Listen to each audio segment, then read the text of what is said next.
Ladies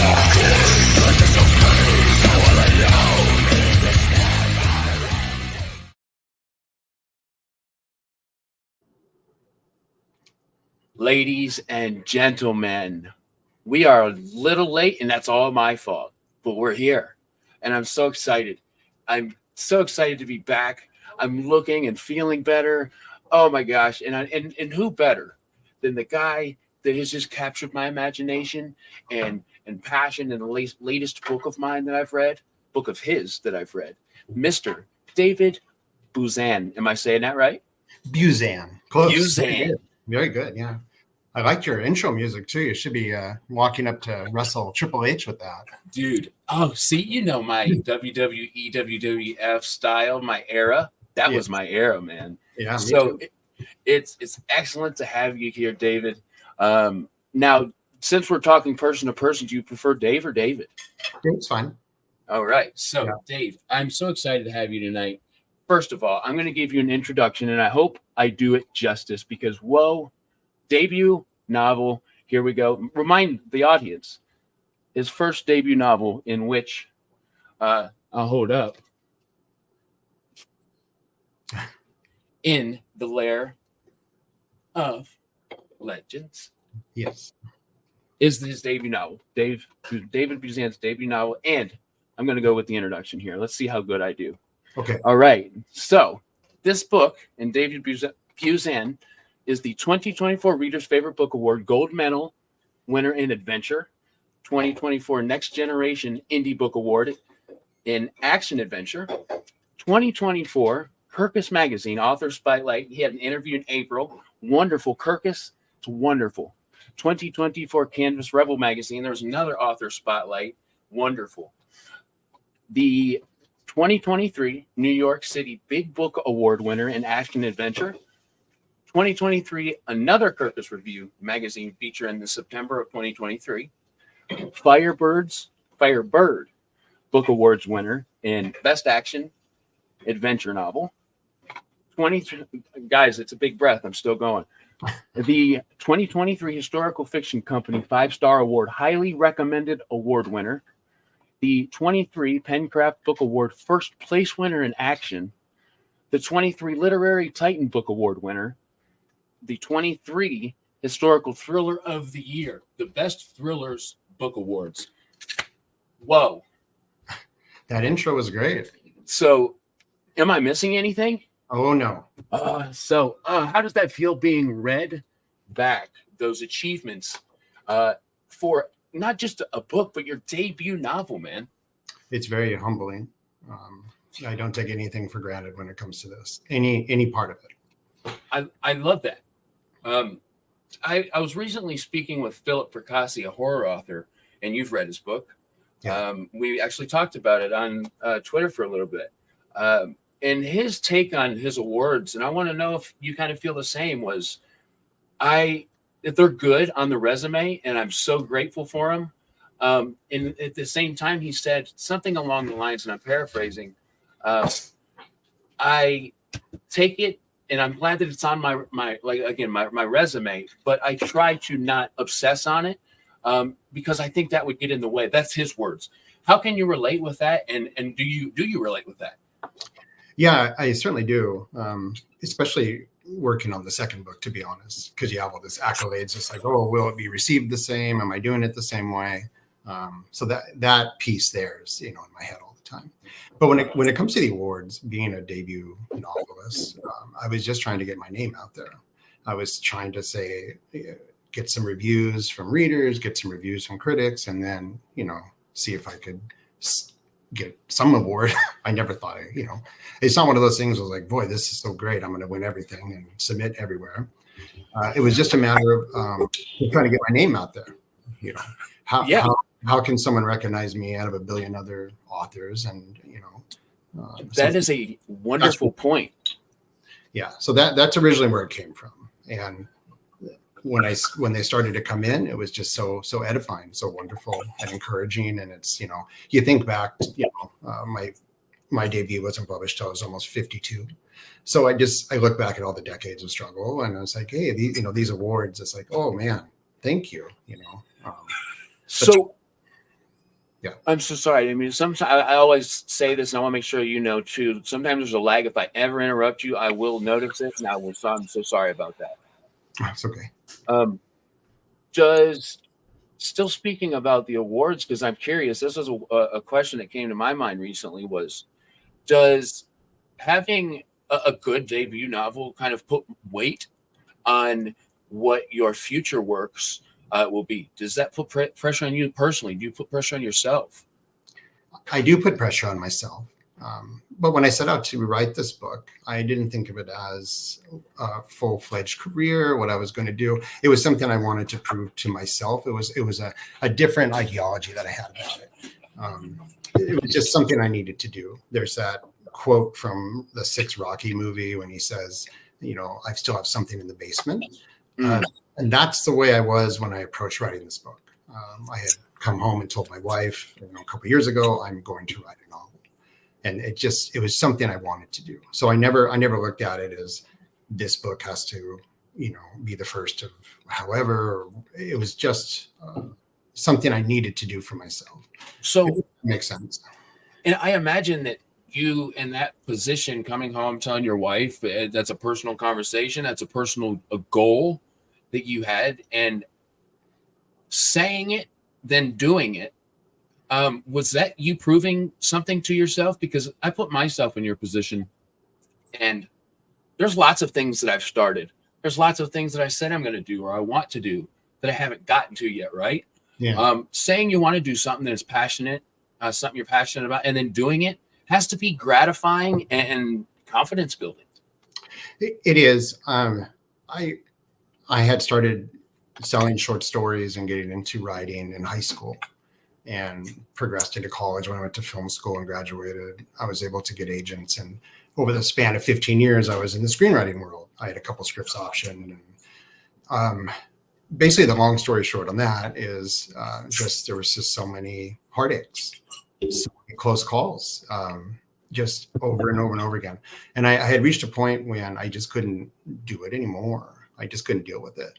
And so I was honest with myself. Could I walk away? And I did. So I actually walked away from writing for quite a while. Screenwriting, right? Screenwriting, but I didn't do any kind of writing. I got a degree, I got my psychology degree, and just kind of was in the corporate world for a while. And it was in 2020, during the pandemic, I was manager at an essential business. So we were open all the time. And oh, wow. Yeah. And so during that time, Oregon, where I live, it was experiencing the worst wildfire season in decades. It was September of 2020, dealing with the COVID and all those restrictions, and then also dealing with the fact that you just can't breathe because of the wildfires, and I still had to be at work. My mom had called me that day to say that both of my cousins had to be evacuated from their homes because the fire was coming in. And when you looked out the window, all you could see was the fires. And it's dramatic, but I was thinking to myself, this might be the end. We're in a pandemic, the fires. And I just walked outside that day, and I felt ashamed of myself, to be honest. I didn't achieve what I wanted to achieve. Like I walked away from my creativity, and just facing that mortality in a way, just kind of put the fire in. And I was just, during that time at work, during that day in particular, I just gnawed on my soul. And so I came home that day, and that's what I said to my wife, Deborah. I have to do this. I have to write a novel. I have to prove this to myself. I have to, again, with Rocky, I have to go the distance, and I have to prove to myself that I could do this. And so I did. It wasn't easy. It took 17 months to do the first draft. And sometimes people ask, well, how do you write when you've got a full-time job? No, it's not easy at all. So sometimes it's 10 minutes in the morning. Sometimes it's like 12 or 14 hours on a day off. But that's how you get it done. But I was committed to getting it done. And the other piece of this is I went and talked to my mom and dad, who've been supporting me in my writing for my whole life. And I just told them my plan. And my mom said, I'll be disappointed in you if you don't do this. You need to do this.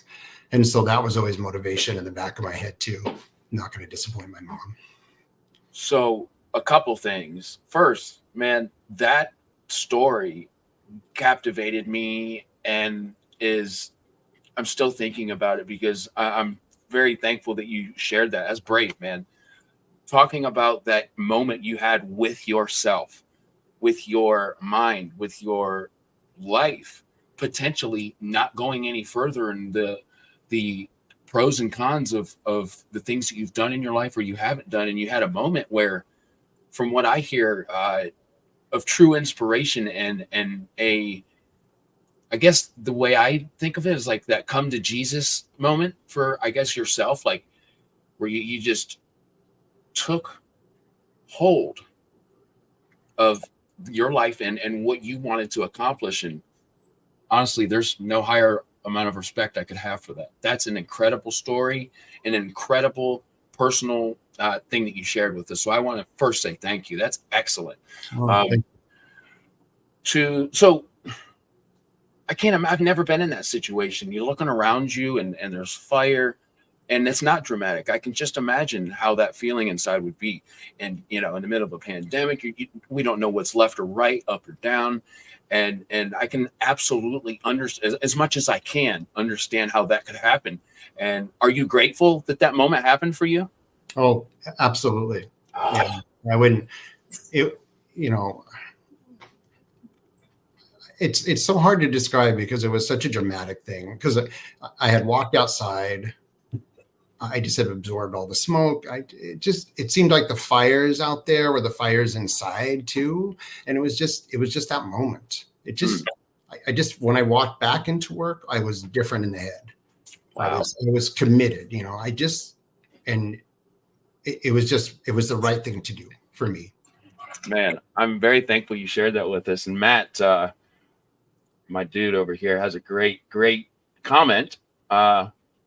Because he's right on the money. So he was talking to his wife tonight on their date. And congratulations, man. With I know you've got kids. If you get a date night with kids, hey man, that's a win. Um, they were talking about the bizarre lack of fantasy stories sit in a Native American backdrop. Such a perfect setting for a story. Man, you hit the nail on the head, Matt. What do you think about that comment, David? Well, thanks, Matt, for mentioning that. That it didn't set out to be a fantasy story at all. So the second part of this is what am I going to write? What's my Mhm. novel going to be about? And just a few days after what I shared with you, there was a story in the Oregonian, which is our big newspaper here in the Portland area. Mm. And it was about the Nez Perce tribe reclaiming their land in Eastern Oregon after a couple hundred years, which is awesome. But Yeah. there was a throwaway line in that just stuck with me, and the throwaway line was many of the Nez Perce served in the Civil War, along with 250,000 other Native Americans, which I shamefully didn't know. I had no idea. So that just struck me. That whole sentence just like plowed into my heart. And Yeah. so quickly doing research on it, it was amazing because not only did they face the racism and the violence on the battlefield, but sometimes it was even worse when they got back to their own tribes because they were considered traitors. You know, so there was my hero right there. Wow. And it's well, there are no coincidences. I think I believe in that now officially in life. But my wife is huge Larry McMurtry fan. She's read Lonesome Dove. That was like her second book she'd ever read, by the way. And she didn't want to finish it. She put it on the shelf for like 30 pages to go for like 3 months. And she just didn't want to finish it. Hmm. But she's now, I believe, on Comanche Moon or whatever I think the second or third. But uh, she's disturbed of the events that happened between Indians, Native Americans, and Americans. I don't know how to. I'm not a history buff, but that Yeah. time era where there was a lot of friction and the horrendous, brutal violence that she's learning about, through a fictional book, but about real things was. She was disturbed, and it takes a little bit to disturb my life likes those type of books, but having that be a real part of American history is hard to accept sometimes. Like, really, you don't really expect sometimes the things on the outside, just the vague story of a conflict, or kind of people and another having conflict, you don't really sense any part of that story or the conflict in its deepest parts. So discovering that has impacted her as well, I guess, is what I'm trying to get to. Sure. Yeah. That's the way I was with my research. The more I would research that era, the more of those topics would come up and those subjects. And the whole book was basically guided by my research. More I was finding. So how much research would, and I'm going to say measure in like time period, like did you do months of research? Were you kind of like writing as you were researching? How did that process go? Because that's a personal question that I have thought about for my own writing venture. Yeah, on this particular one, I did research almost 3 months before I did any kind of writing at all. There was just so much that I didn't know about what I was trying to write about. Isn't that frustrating sometimes? Yeah. So, and it's true. I had volumes and volumes of different books, notebooks color coded for different subjects that I was, studying, and even the weapons to the trains, all of it. So that part took a long time, but I wasn't comfortable starting the story until I knew more framework.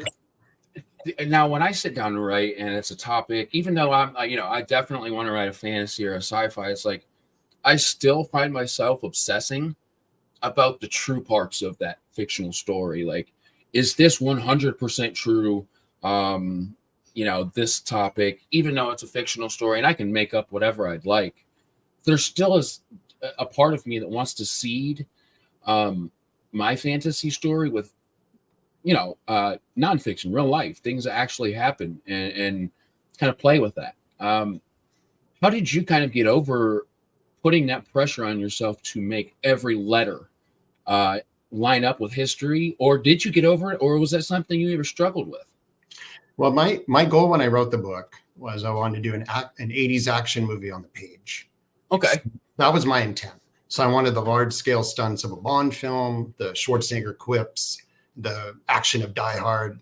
And then it was important to me have like the monsters of Aliens or Predator or Leviathan, right?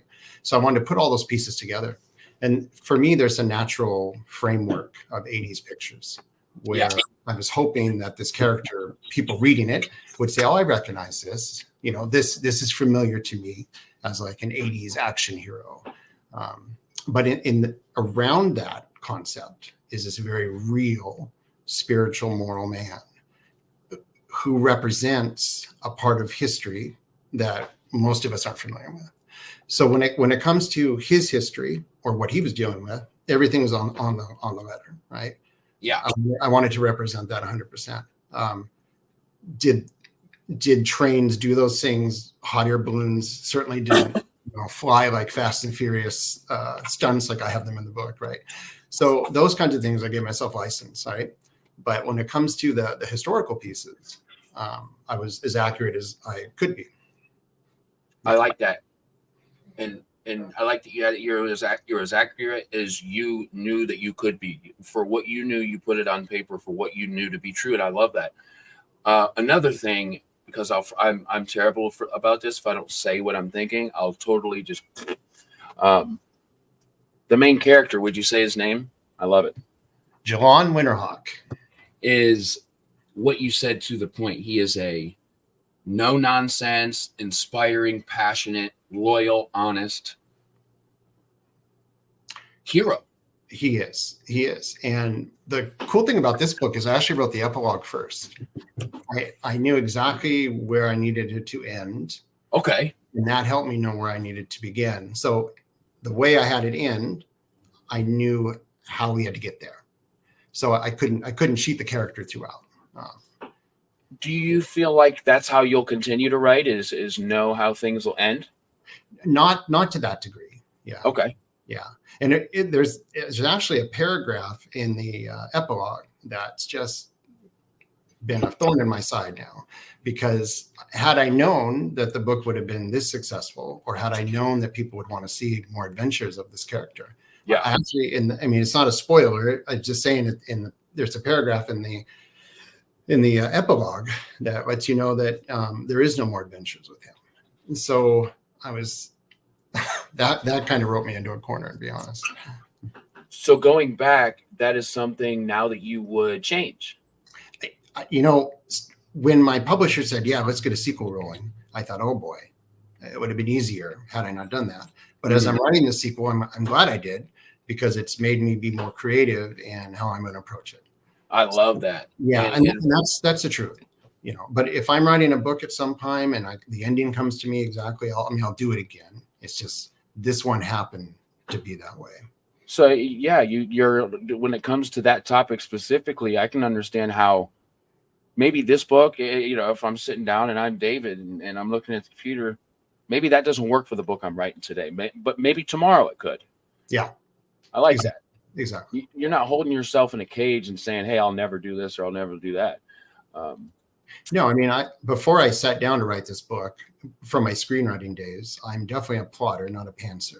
I outline and I research, and everything's on the table. It's like 90% done, just on my notes, right? So this one, I was foolishly thought I could do the same thing, but about 100 pages into the book, I realized the villains that I wanted weren't the villains that I'd written.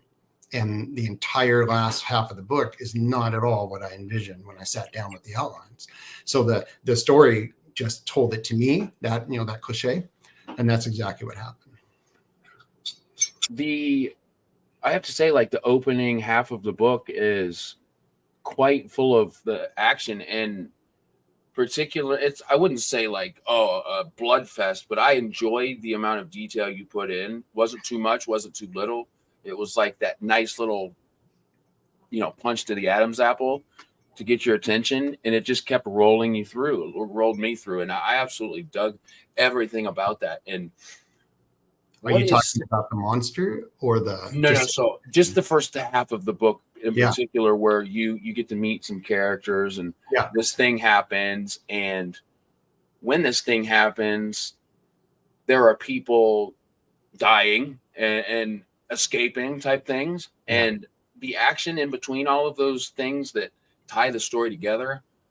I guess I'm just saying I really enjoyed the action of, especially the first part, because thank you. It takes me as personally for a reader to sense some action. I don't know whether it's in a fantasy book or a horror. I typically read a book a lot faster if I open and within the first couple chapters we're rolling. If you get what I'm saying. Sure.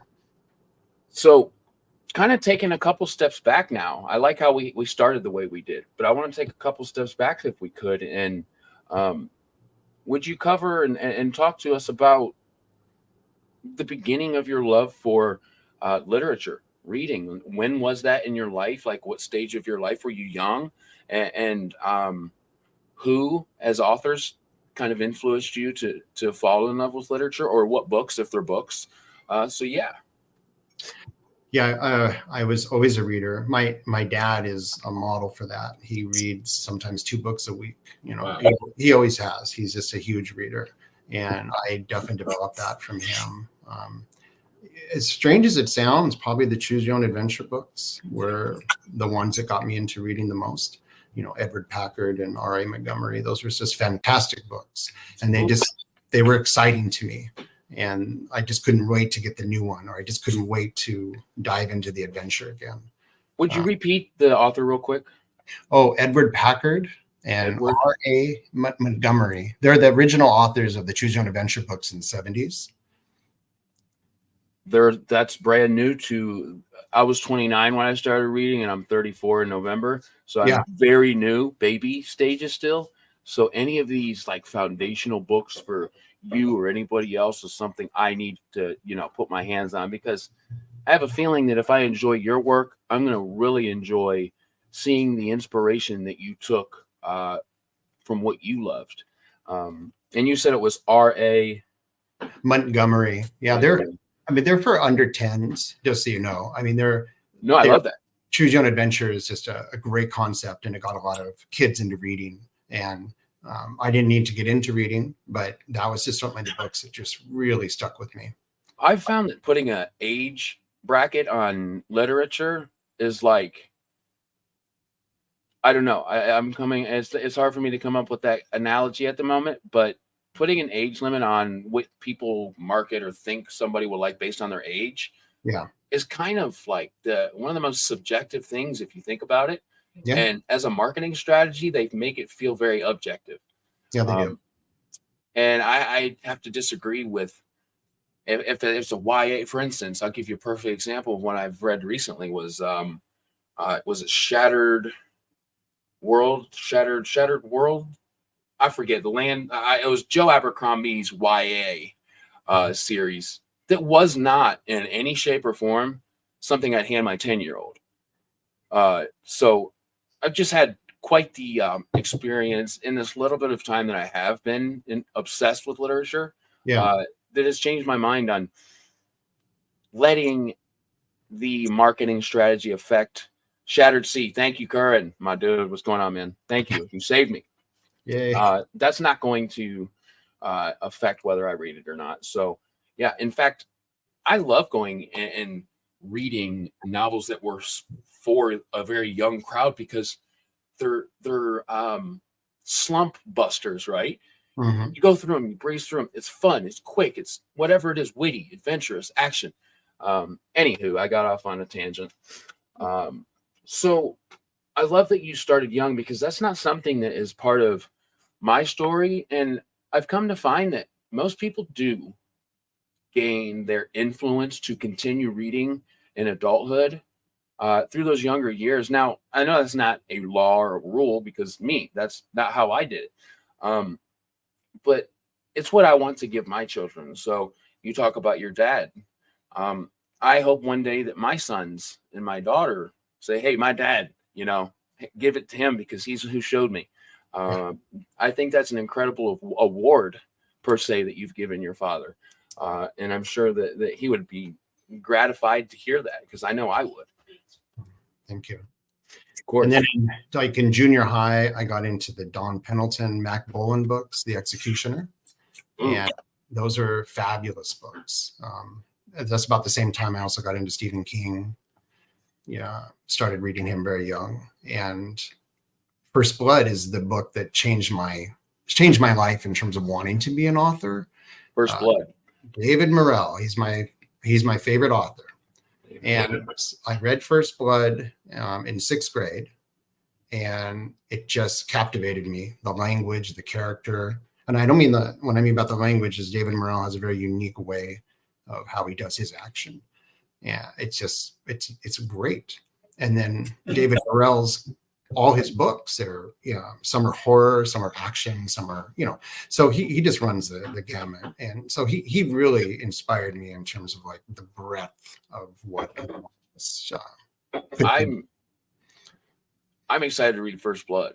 Now, I've heard about it obviously quite a few times, but just kind of in passing. Yeah. But the way that you talk about his prose and particularly the action is something, honestly, the more I think about it is there's so many spots in the world of literature that I haven't traveled, right? And that's exciting. I get to discover. And I think most people, if they sit and think about it, it's true for most people. It's like, I've stuck to this more so than others. But always kind of think like, is there a continent of this literature world I haven't traveled? And I feel like that's a opportunity to freshen up your passion, freshen up why you are interested in love, why, reading, why, the reason you love it. And I've been enjoying that lately. Do you ever get on a kick where I've read a lot of action or nonfiction and you kind of just take a left turn and pick something kind of completely fresh up? Yeah. And Tana French became one of my favorite authors just because of that. I had read all the horror and adventure books that I could find, and her new Witch's Elm was the one out at that time, and it had such good reviews. And so I said, okay, because I'm not really totally a mystery reader. That's not a genre I read all the time. But I was I was captivated by her writing. And then I just went and I bought all her books and just read them consecutively. Like I was just super passionate about her talent. I mean, that happened to me in early high school with Ann Tyler of all authors. She did Accidental Tourist and Saint Maybe and great dramas, if you will. But she's a fabulous writer. I love that. somebody like getting lost driving is about the only action in her books. Okay, so you read them for the characters and the story. And I learned a lot from Ann Tyler, how she builds her characters and so on. So That's a new one for me too. She's wonderful. I really love her work. We've talked about the awards. We've talked about some inspirations for your book. Well, could we do a kind of for people who aren't familiar with your work, give somewhat of a pitch, kind of the ovary. Wow, that's not the word I was looking for. The summary, not the ovary. Let's not do that. The summary, kind of the genres, some genres you go through, and the genres of my book. Yeah. So kind of like a summary of your book, just kind of your spiel about your work. If nobody has ever, heard about it, what would you say to them? Yeah, I tell people it's about a Native American Civil War veteran who's battling Army traitors and a legendary monster in 1873 Southern Oregon. So it's a genre mishmash. It's a historical thriller, horror, and action adventure. That is the nutshell perfect pitch. As somebody who knows your book, that was great. It's like you've done that before. Yeah. And that was a hard one to come to. Writing the synopsis, all writers complain about it. This one was tough. I've always wondered. So remind me, are you with what publisher are you with? You're not with are you with a smaller publisher, a bigger publisher? Would you tell everybody? Yeah, Black Rose Writing out of Texas. Yeah, and they're a mid-level publisher. Okay. So I always describe it as they're big enough to get the job done, but they're still small enough to have that individual touch with you. Yeah, so I've really enjoyed my experience with them having a first book. It's been wonderful. So as far as the picture you would paint for your personal publishing journey, how did you end up with the mid-level Black Rose Writing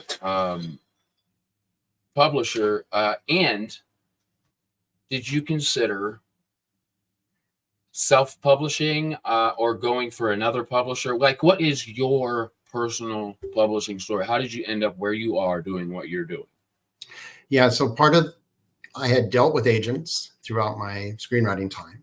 I have nothing against agents. They help me out. They're wonderful people. Mm-hmm. But when it came to doing this book, I didn't want to go through an agent. I didn't even bother to query anyone about it. Okay. Well, I had done my research as to what publishers were actually accepting manuscripts without an agent. And Black Rose was one of the few, right? I did my research and read a few of their authors. Tom McCaffrey, he does a series called The Wise Ass. Yes. Okay, so he's real popular with Black Rose. He has 5 books with them now. But that's one of the ones I read, and it was like, this is really funny, really daring stuff. And I was kind of worried about mine because it's just so broad. Mm-hmm. That maybe I just couldn't get anyone interested in the story. So I was really glad to read that one, The Wise Ass, and see that they had picked that up. And that was like the only publisher that I really queried, to be honest with you. And so it still took 5 or 6 months to hear back. And it wasn't a daily thing, but they were so positive about the story. And it was just actually getting the letter from them was as good as getting any award, and it wasn't just like the moment that I was published.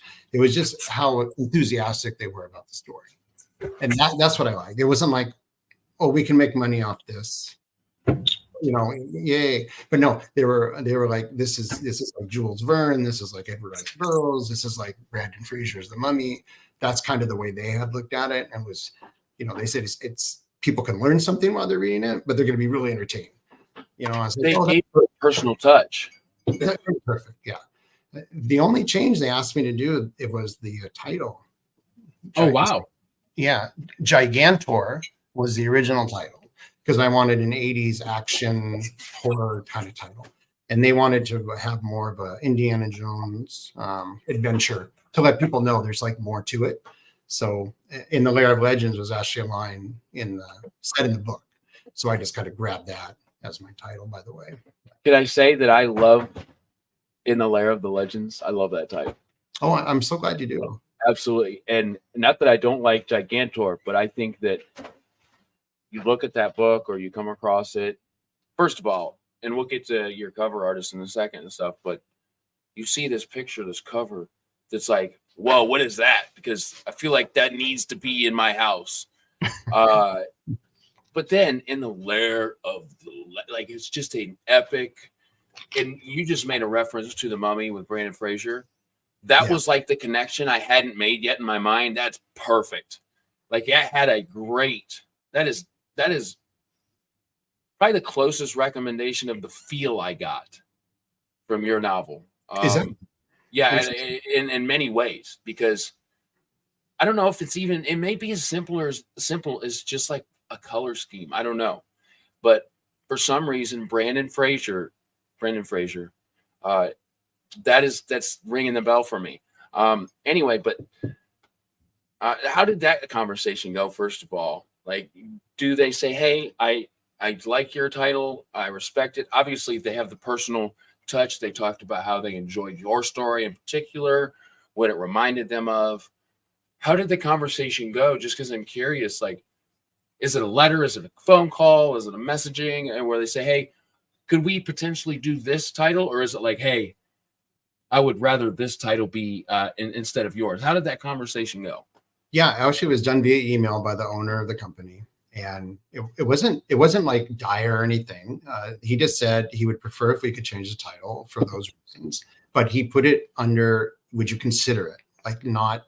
It wasn't contingent on my signing a contract, and he made it very clear that if I didn't want to change it, they wouldn't change it. They just thought so. What helped during that time is I had some other authors doing blurbs for me, both around the company and outside the company, and every single one wrote back to me and said the title doesn't work. Okay, it was 100%. Everyone told me that. That was the only criticism that I heard was, please change the title because it doesn't reflect the scope of the story at all. I think that your story deserved the second title, the In the Lair of the Legends. I really do. I think your story got what it deserved as far as the feel and what you're getting into. I really do. Well, thanks. And like I said, it was a line from the book. So it was when I was like pouring through it, like, oh my gosh, what do I do? Because I lived with Gigantor in my head for almost 3 years. So it wasn't just like, oh no, I was really had anxiety about it. I'm sure. I mean, this is something that is in your mind. You're passionate about it, and in a lot of ways, concrete and what you expect to see on the title, on the cover page. So I can only imagine that relationship with the title, seriously, could be anxiety ridden. I really do. I had a couple of different variations, so I sent it to the publisher, and I got maybe it's okay. But when I sent In the Lair of Legends, and it was like 2 seconds back. That's it. So I was like, we're going with it. So you were sensing that, okay, maybe this is the title that will work best for the story I've created. Correct. Yeah. And again, had I known the way the character would be received by readers, it's just been wonderful that everyone was right. It needed a title more to reflect him. And, it does. Not so much the monster. He's just, so I get it. And I'm so glad. I was talked into it. I love that you talked about that experience, because I'm sure it wasn't an easy experience, but it's one that I think gave you a lot of experience and insight. And it also, I think, captivated your readers. I know one for certain. Me, of course. So my buddy, what's going on, dude? He just sent my kids like a whole library worth of books, and I already told him thank you. But man, they're like, what book is tonight? Now I was late tonight, so I didn't get to read them one, but they've been having so much fun with them. EL. So he says, tell us about your artwork. Yep. He was ready for it. He's like, look, you guys are chit-chatting too much. Let's hear about this cover. I'm going to tell the end of the story before I tell the beginning. Okay. Awesome. The end of the story is, if you look in my acknowledgments, I thank David King, the artist. I thank him, give him kudos for the cover. I was able to meet him personally at an author event, and I was able to shake his hand. but Oh, we didn't. wow. We didn't start that way. So I will say that the cover was a bad experience for many months.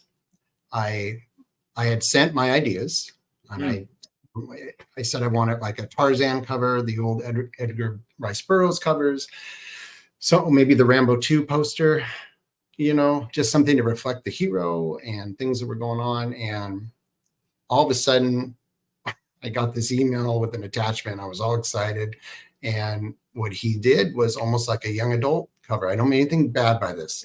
It's just, it showed Winterhawk jumping over a log with his hand on it, with kind of a grin on his face. And he just didn't look anything like it had no characteristics of the book whatsoever. It just didn't represent anything.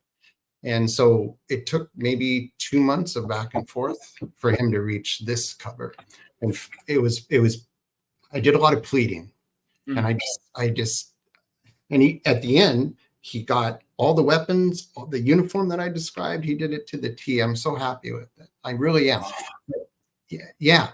So it was just a matter of, he was like, this is the way I think it should be. And I know you hear this all the time. The author wants their cover different, but it has to represent the character. It has to represent the character, because it's not this happy-go-lucky guy jumping over a wall, That does not represent the character I know. No. And there was no reference that it had a monster. It was just nothing. It just didn't work. And I just give him all the credit that, he didn't, obviously he was frustrated with me, I'm sure, but he did take it all into effect, and he looked at all these things, and he said, okay, that was like one of my favorite emails in the world, because he wrote me and he goes, okay, we're going to try, or I'm going to go back to square one and we're going to try it again. And it was like 3 days later, he sent me this, and I was like, bing, done, perfect. Ding, ding, ding. Yeah. That story would 1000% persuade me to hire him. First, because, the end result is absolutely incredible.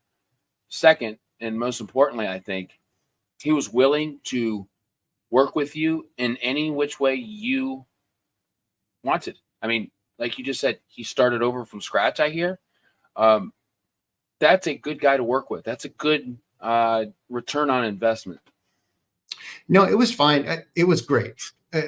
Like some of my things, he would say, okay, we'll take the smile off. And so he resent it without the smile on the log. And it was just frustrating for me to get the scope, and I know he's busy, he does a lot of covers, and he does them beautifully. I don't expect him to read everything, but I kept sending them synopsis again and again and again. I said, this is the story. If we could just, there came a point, to, I'll be completely honest with you. Yeah. As I was looking for other graphic artists to help me, just because I knew this cover wasn't going to work. And if I had to do this when I'm at events or something, I'm going to have to hire somebody to make the cover that I need, just so I could show it in some, I was kind of embarrassed. So believe me, it was almost a tearjerker moment. It was another one when I was at work, and I opened that sucker up, and there was this cover, and I was like, this is it. Finally. Thank you. Yeah. Yeah. And it was just, he did it beautifully, absolutely beautifully. And this is all him, where he actually went back and he looked at all the weapons that I described, and he put it all in.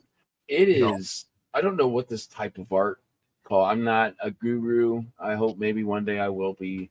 This kind of art is, I would say, hyper realistic, because I mean, it just looks like a photo of a soldier on the front. And then you get the scope of this monster in the background, where you just see his eyes and some fur, but you can see them forearms, and he means business. Yeah. And he's coming out of the fire. Oh, that's it. Yeah. That's it. I was at an event last year, and this 10-year-old, 11-year-old boy came up to me, and he was looking at the cover and had his eyes just huge. And he was like, are they friends?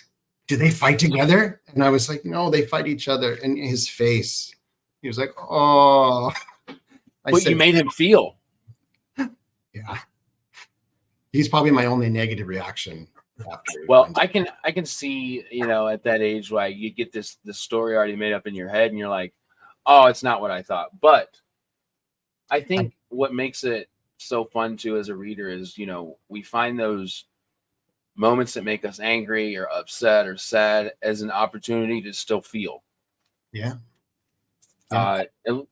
That's at least kind of my take on why I started reading. No, sorry. But anyway, yeah, that is one of the biggest reasons. It allows me to feel. I don't get to watch a lot of movies anymore. You know, the kids are little right now, so we don't get a chance to really read much. I mean, we do at night, but I get through what I can, and it's so important. And my wife does as well. But it gives you that ability to kind of check out. It gives me the ability to kind of check out and feel. You know, depending on what genre it is, I really enjoy darker tones, but I also enjoy that hope at the end of the tunnel.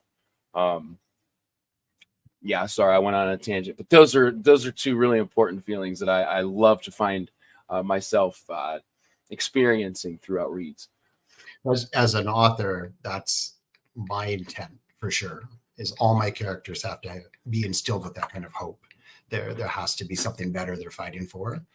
The people around them might be horrible in the situations. Like Winterhawk, it's like the worst day of his life. Yes, right, and it keeps getting worse. But he keeps that morality about himself. He keeps that. He wants to be honorable, and he carries it through. And then you go to the scene where I won't say any spoilers, but you'll know exactly what I mean. Is when somebody starts singing, and all of a sudden he's like, "Oh." You know, I'm not going to spoil anything, but the moment where Winterhawk is kind of putting himself out there, and somebody is there for him.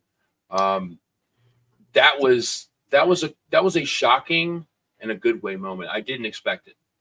You know, and not to be overly dramatic or silly, but that character's ultimate end is one of the times where I cried writing it.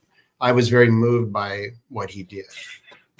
And my thing with this story in particular is there was going to be no white savior. I wanted Winterhawk be the Nez Perce warrior and soldier. I've seen those stories a lot. And I have never seen one where the Native American character is A to Z the hero, A to Z the ass kicker, A to Z everything. He doesn't need anyone's help. Just get out of his way. But given that, I also want to make sure all the other white characters and Native American characters weren't all bad and weren't all good. Yeah. That particular character you talked about was my way of letting the reader know I'm not slamming everything. And yeah. No, I caught zero wind of anything regarding that. None. Yeah. And I'm actually very critical on that kind of stuff. And I caught nothing like that. I think that was historically beautiful, accurate, and caught nothing but genuine. Is genuinity a word? It is now. It is now. Yeah, it was authentic, and I caught nothing being forced, or it was just a flawless, well, when I say that, I mean continuity was happening, and that's something I struggle with. So it was a learning experience as well. I just saw, oh my God, what's going on, Ryan? I seen you was on my bearded buddy, bearded book beast the other night, man. I didn't get to catch it because I saw that you were talking with him after it happened, but you bet that I caught that review or that replay, dude. So good to see you, man. I hope you're doing well. Hope the wrist, well, the fingers are typing away, and the imagination and creativity is ever flowing. Let's see here. I thought I saw a question. Of course, there's a comment about that movie Ravenous. Yes. Oh, here we go. There it is. She's on top of it. No, Ravenous is a wonderful film. Cannibals meets, it's like Silence of the Lambs meets Dances with Wolves in a way. I need to watch that. Yeah, it's really good. The performances are outstanding, and the cinematography, the score by Michael Dana, it's all top notch. It's a great film. When was that film made? Is it recent? It came out in 1999. Oh, okay, yeah. Yeah. Unfortunately, it was a throwaway by Fox. They spent almost $100 million on it. And they put it in back then. It wasn't testing that well, and so they just kind of threw it out there. Unfortunately, it's just one of those films where you watch it and you always think, boy, this should have done good. At least to me. If it's made in the 90s, I am on board more than anything. That's the prime. That's the glory days for me. I see a good VHS a good blockbuster sticker or a please Yeah. rewind, be kind, please rewind sticker, Yeah. you've got me in my feels. Yeah. Um, Well, certainly most of my favorite films came from the 90s. I mean, Cliffhanger is my favorite action oh film. yeah, you are a why can't I think of his name? Sylvester Stallone. Sylvester Stallone lover, man. And I love that, man. He's I macho. I am. Yeah, he's meant a lot to me. Just he motivates me and his talent and skill. And again, I'm not talking personal. I'm just talking his characters and his writing ability. And you know, it's great. Yeah, Yeah. you're not alone in that. Yeah. You know, even a guy like me who was born and really didn't know about the movies because they were being made when I was very young. Maybe before I was born in '90. I don't know if any of the the Rockies were born or the Rambos were before I was born, but I do know I've seen them all. And the newer ones, I don't remember which one in particular, where he's caught oftentimes with the 50 cal. Oh, Yeah. he's just tearing it up, man. Yeah. Think about a 50 caliber bullet. That was Rambo 4. 4. Yeah, but it's called Rambo. It's confusing. If you watch the unrated director's cut, the real title is just John Rambo. He was trying to do like Rocky Balboa and then John Rambo, but that's what it was called. They just changed it to Rambo when they released it in the States. But that was the one you're talking about. Sylvester Stallone is a rabbit hole. Wow, this is going to sound weird. Sylvester Stallone's films is a rabbit hole I need to dive into. I think I need to get lost in his movies and just get them, and kind of just like get obsessed with the Cliffhanger. I've never seen Cliffhanger, but I can see the cover. He's hanging there from the big mountain or the iceberg, whatever he's on, and doing the Stallone thing, just being badass. That movie, I saw that 9 times in the theater. 9 times. Wow. Yeah. Just if you want to just look at anything, look at the teaser trailer for Cliffhanger. It's still to this day the greatest teaser trailer ever made. It'll just get your blood going. And the movie delivers. It does. It's just spectacular. It's going to be my next watch, man. Okay. Cliffhanger it is. And I'm going to let you know what I think, and I can't wait. Okay. First Blood aged really well. Was First Blood one of the first? Well, obviously, maybe. I don't know. Is that obvious with the title? First Blood, yeah. That's the first Rambo film. Okay.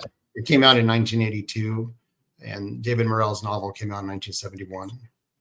But if you read the book, the Rambo book, he's psychologically damaged to the point where he's pretty much the villain of the piece. He kills innocents. He's out of control. He's absolutely out of control. He's pushed. Everyone around him is not innocent, but he takes it too far. And it's a frightening book in many ways. So it went through all these different iterations before Stallone did the rewrite.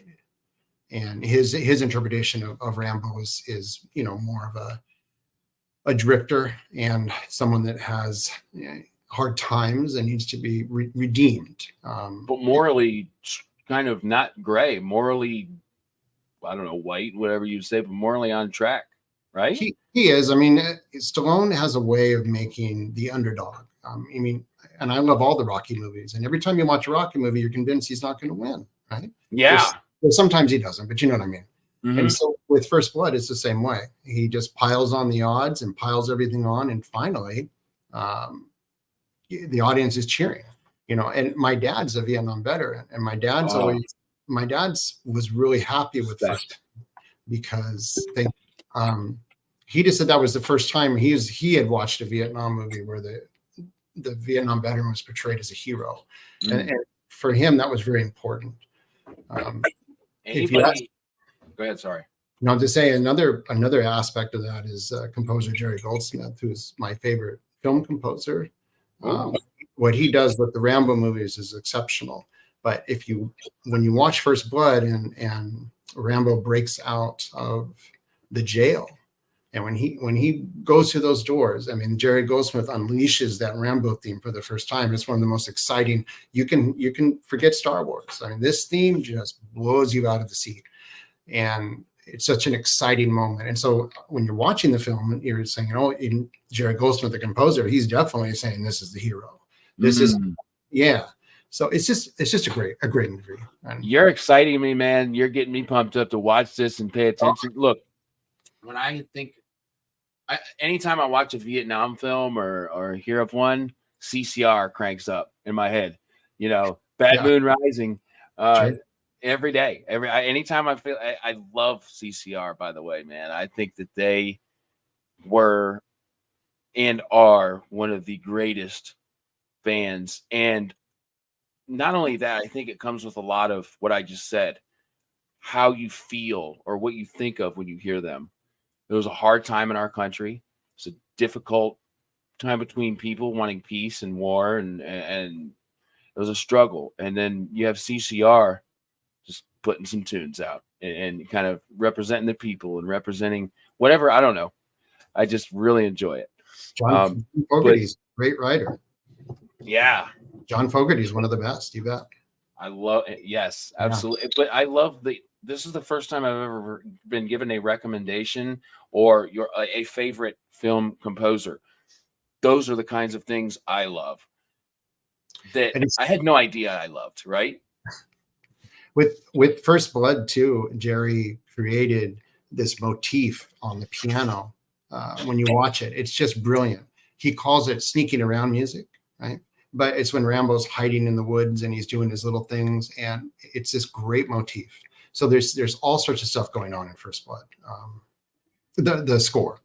And, I love that you're talking about motifs because I do know what you're saying. And I okay, miss music class so much. I miss percussion. I played percussion until my football coach was like, look, you have to either play football or you have to be in the band.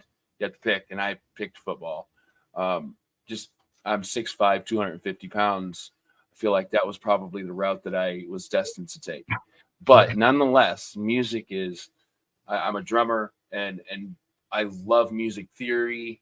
I love tempo. I love anything that has to do with not just the sound of music, but why, whens, hows, whose, how did they, when did they, why did they, different timings, different signatures. I love it. And I love especially metal, that you can't guess from a minute from now the time signature is going to be even close to the same, or a classical song that is the same way. You know, you listen to some classical piano and it's just like the brilliance to create such a song, such a piece. It blows my mind, and I can feel that same passion as you talk about it. I love it. If you ever get into film music, watch a movie. It's called Spotting. And What is it? Spotting. Spotting. Yeah, and it's when a composer makes the emotional decision where the music is and where it isn't. And it's fascinating when you're enjoying a film that way. It's like, why is the music playing here and why is it not? One of my favorite examples is Jaws with John Williams, the shark theme. But there's times when the kids have the fake cardboard fin, and John Williams has no music. He's not playing the red herring, but the audience just isn't quite realizing that yet. So they're unsettled. And when Chief Brody is doing the chum and the shark comes out and he goes, we're going to need a bigger boat. The audience is conditioned at that time to always know the theme is coming with the shark, but John Williams doesn't do it. It's a shocking moment. So you never feel like you have the underhand, not the upper hand, but like sometimes, because I feel this way, knowing what you know, and I can tell you know a hell of a lot more than I do. The stupid dryer. Oh my gosh, I'm so sorry if you can hear that. It never does that. But when you know so much and the reason behind some things that most people really don't grasp or care to grasp, doesn't it feel like your brain is like you're tainted almost? You can't explain it to a lot of people. You feel very passionate about something, but it's hard to explain to a lot of people because, well, there's really not a lot of passion for it. Do you ever feel that way? Constantly. Yeah. It's right. I mean, being at film school was great because I was surrounded by people that loved the medium and could talk to me about it. So that aspect was fine. But outside here, it's rare. It's rare. I mean, my wife, like we're watching, Halloween or something, and she's jumping, and I don't jump. I have no reaction. And she's always like, "You don't even jump." And it's like, but I know when the jump scares are coming. I can see I'm looking at the camera work or the angles and those kinds of things. You're So catching cues that yeah, maybe somebody else wouldn't catch. I never do this, but I'm shutting that stupid ass dryer off. Give me a second. sure. I see you said you liked Rhinestone. I enjoy it a lot. I think it's hilarious. That's a great one.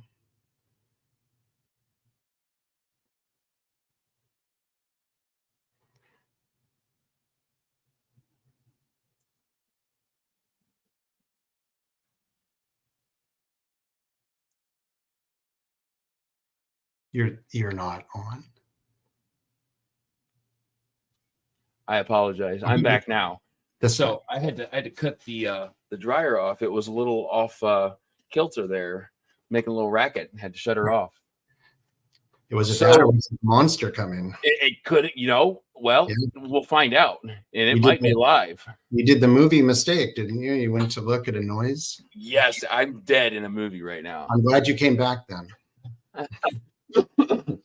So I love that you touched on a little bit ago one of my questions. So you are a plotter, and I love that. And I'm going to go into my next question with that. Plotting things out, how far do you go? Do you chapter summarize? What's your method of plotting? I know there's a million, but how do you do it? Well, when my screenwriting days, everything is first, second, and third act. You need the motivating incident. You have to all this stuff. The first act turning point, all that stuff has to be laid out before you start writing. So that's how I was taught, and that's what I've done.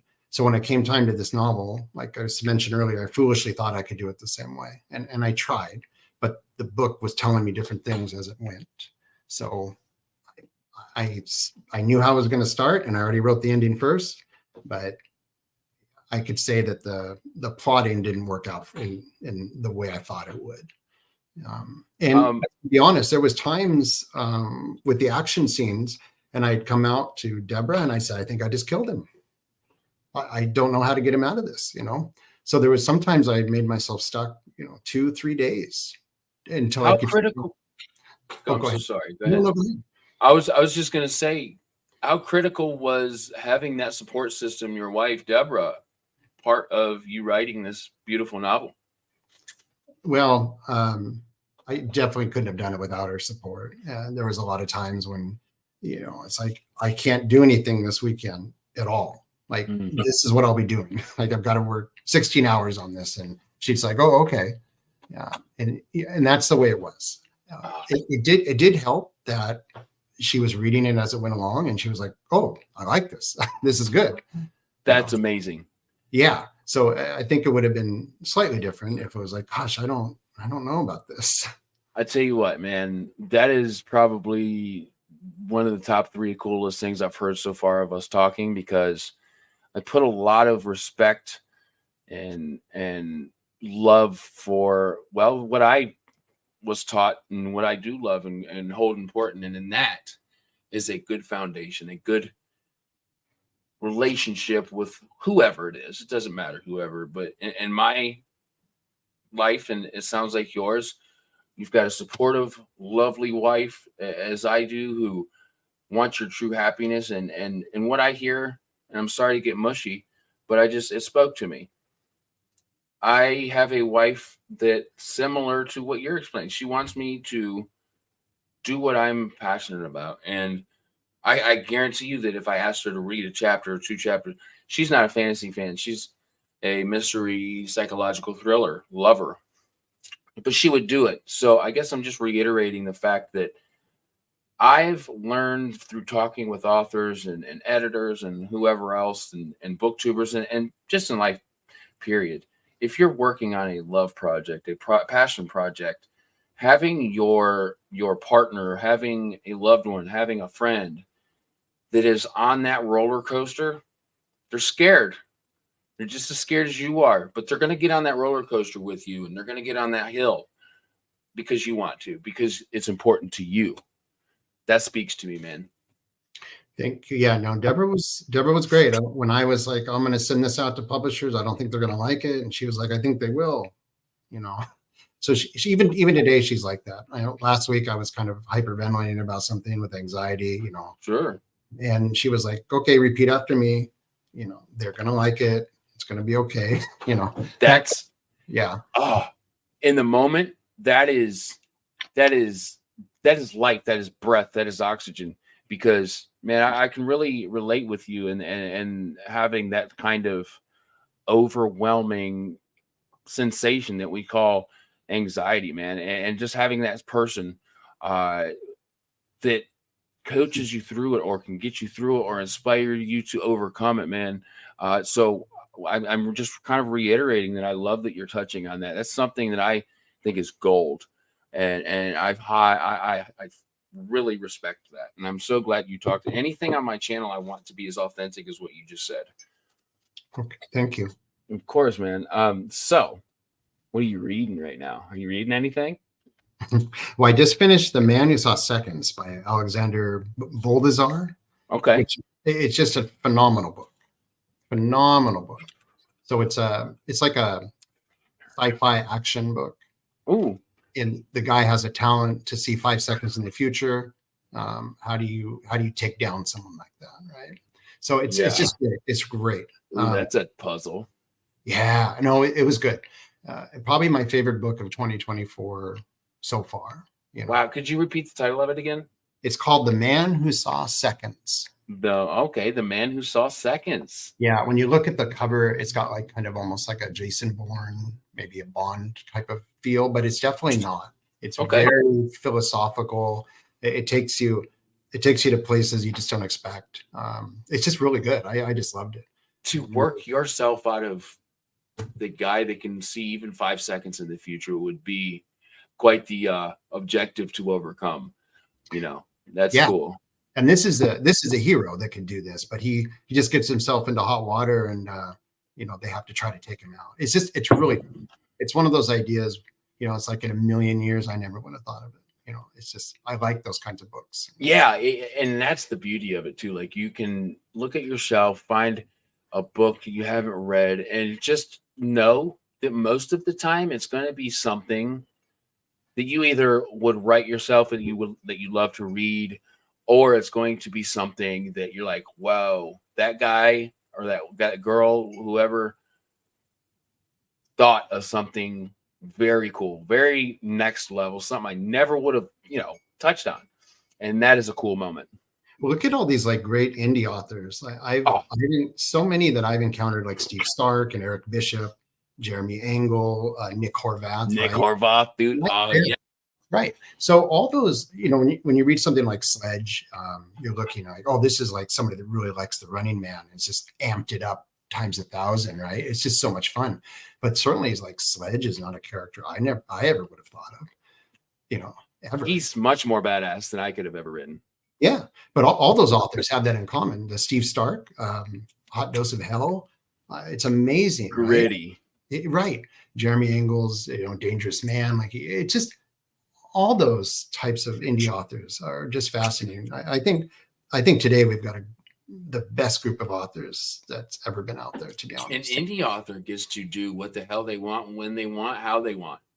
And that has opened the door for creativity times a billion. It's opened the door for a lot of other things that may be positive or negative.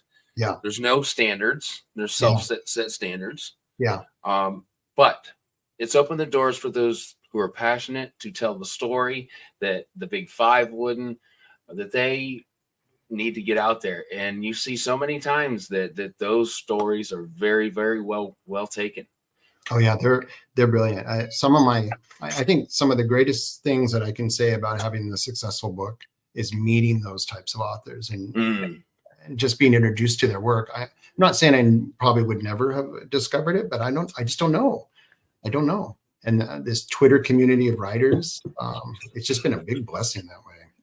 Ithra, you're over here, man. You don't have to do that. Thank you so much. You're just a sweet. Not only that, she did it again. Oh my goodness. Thank you so much. So I have to say, because I always say this when she supports the channel, is when it comes to audio or books, period, or movies, but especially audio books, she is, by the way, Ithra, or Cinnapong, whatever you want me to call you on here. Um, the in the Lair of Legends is on audio, Yes. and it's brilliant. Okay, so you're in luck. Yeah, you don't have to go like wishing that this was on audio. This is here. But what a great community person she is and continues to be. She does have her own YouTube channel now that's great and it's real. She's a horse trainer, so a lot of her videos are kind of like in the middle of that, which I love because a horse riding and that whole I live in Ohio and I've never ridden a horse. I would love to. So it's beautiful. So thank you. Yes, I do. But thank you so much. I just really appreciate you. Had to shout you out there because you're a great person and a wonderful addition to this community. Um, so what are you working on, and kind of what's coming up for you? What's next? Well, I'm working on the sequel. Yeah, it's called The Wrath of Legends. The Wrath of Legends. Okay, I didn't know if we was going to get a title. Yes, and then Nice. it's out in April of next year. Yes. So it takes place 30 years after the first book. And Dude, Chief I'm in Winterhawk there. is the hero now. So I'm trying to make it different and the same. Sure. No, I get that. And I think I'm very excited. I have to shout out before I forget to so I wrap my books in Mylar, so that's why it's shiny. This has earned a wonderful spot on the bookshelf that I'm going to build next week. Okay. The brand new bookshelf. It's got a beautiful little spot there on it forever. But I'm shouting this out particularly because there's only 3 in my collection that has this high quality of a hardback. So I don't know what this option is. I don't know what it's called, but I have 3 novels, and yours being one of them, that is this material, this hardcover. And it feels like quality. It just feels, that's the word that comes to mind. I don't know if you guys can see it good enough to really get the texture. It's smooth with a little bit of texture, but it's got I hate to say rubbery. It doesn't feel rubbery. But whatever it feels like to me or you, it doesn't really matter. It feels like quality and it's beautiful. So not only is the hardcover and the materials that you chose to use for yours beautiful and durable and fun to read, fun to hold, but the formatting is brilliant. Something I never thought I'd talk about. I've gotten so many books that the formatting is the reason they won't sell a lot of the books. I don't know. And I would say it nicer than that, but formatting matters, right? This is just professional in every single way. Look at that title page. I may just be showing off that I have a signed copy, but it's just beautiful, man. Everything about this quality, the formatting's beautiful. And I just don't know what to say other than that. It's just a all around wonderful book, story wise, writing wise. And if you grab the physical, which I do think you should, and it's down there in the description, all the links you'll need. The hardcover, it is just the way to go. Thank you so much. Yeah, of course, man. It's absolutely beautiful. And the guy that David King, who did the artwork for the cover, he also takes care of the formatting and the binding, and he's like an all-purpose one for the company. Wow. Yeah, that's kind of unheard of. Yeah, so he does a lot of stuff. He does a lot of stuff. So again, he gets credit for that too. Wow. Yeah. So, do you get to choose the type of material your hardcovers are made of? I didn't get that option. Okay. So I don't know. That's something your publisher did, but I'm sure as a self-published, maybe you would, but your publisher did the best. I don't know what it's called, but it's freaking awesome. Even the audiobook was fun for me, by the way, if I could just talk about that. 100%. They sent me narrators. So 5 different narrators auditioned for it. And they each read the prologue and the first chapter. And I got to choose. So I felt it was just fun. I got to audition and pick the one I'd want to be a narrator. Yeah. And how I chose it, I chose one, and then I had my parents and my wife also listened to all of them, but I didn't tell them which one I wanted. And I let them all pick secretly which one they wanted. And we just all picked the same one. So it turned out right. He's super dramatic, but I think it works. It does. Yeah. So, you know, you put your trust in and you give them the option, and it's like, oh, I think we have the answer here. We've all agreed. So that's cool, man. And the aspect of you kind of getting to sit in the chair and say, you know, it's not a power thing, but like creatively, creative overhead. I don't know, that you get to choose which of these 5 voices you best think represents your novel. That had to be so fun. It was. And one of the guys sounded like he was a chemistry professor. Like, I'm sure he's a wonderful person, but he had no emotion. Yeah. I was so glad that I got to pick. That's cool, man. And I do hear too, and I don't know if this obviously is for all publishers, but a lot of the time when it comes to audiobooks, the author really doesn't have a huge part in it. Now, that could be wrong, but from what I understand, there's been a couple authors I spoke with. There's like, yeah, the publisher kind of made that decision. So just another kind of personal touch that Black Rose writing is. By the way, guys, I'll actually post that down below too, the link to their website. I should have done that before.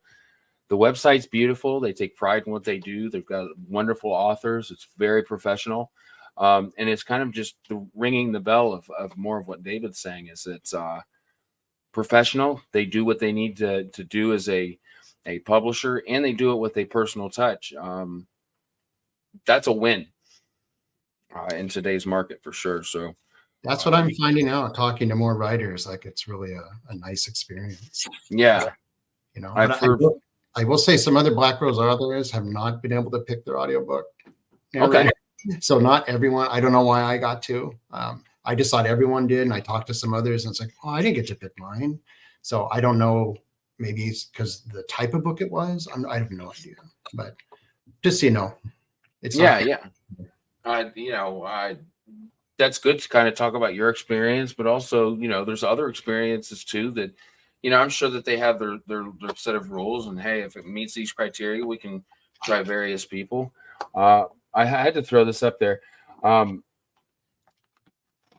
If you haven't picked up any Montague's books that are also on Audible, he shocked me, man, because if I hear an author writes a book and then also does the audio, I'm like, trying to cut dollars. I don't know the production, the quality is going to be there. You proved me wrong, EL. You've got it, bro. You do, man. You've got the audio voice, man. You do. My wife is very critical, and she's like, "I'll love something." She's like, "Nah," and she loved it. She loved your audio narration, man. So I just had to throw that out there that some writers can do the audio book, the narration of their own book. That's amazing. I give EL so much credit.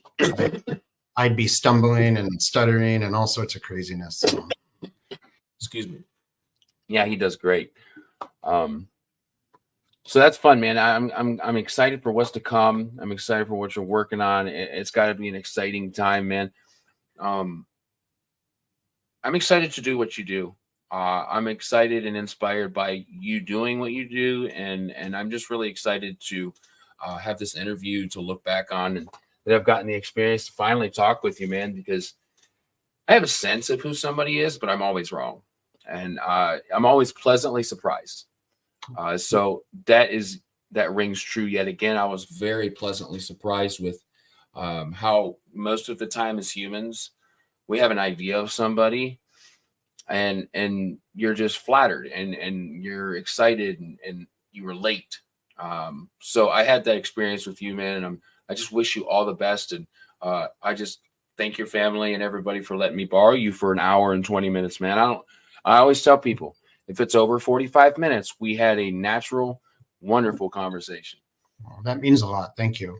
I really do appreciate you having me on and talking with me, and your questions were really great.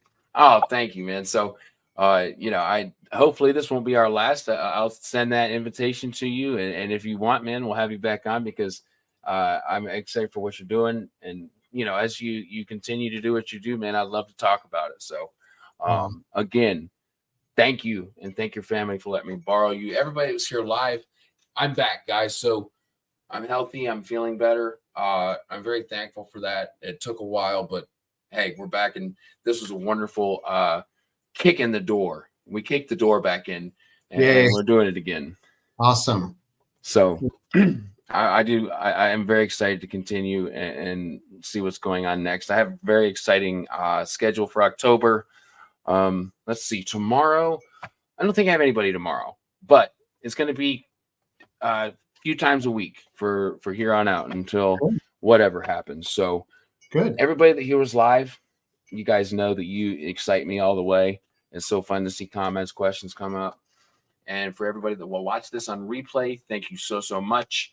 Yeah, I don't think so, man. I never heard of stutter. You're crazy, dude. Molly, what's going on? Oh, pick her Dark Bloom. I'm getting into it very soon. I'm very excited. It's almost spooky season, so it's about that time. Pick up Dark Bloom by Molly Macabre. Again, David, you have a wonderful night. Everybody, we'll talk to you very soon. Have a wonderful day, morning, night, wherever you're at, and we'll talk again very soon. Thanks a lot.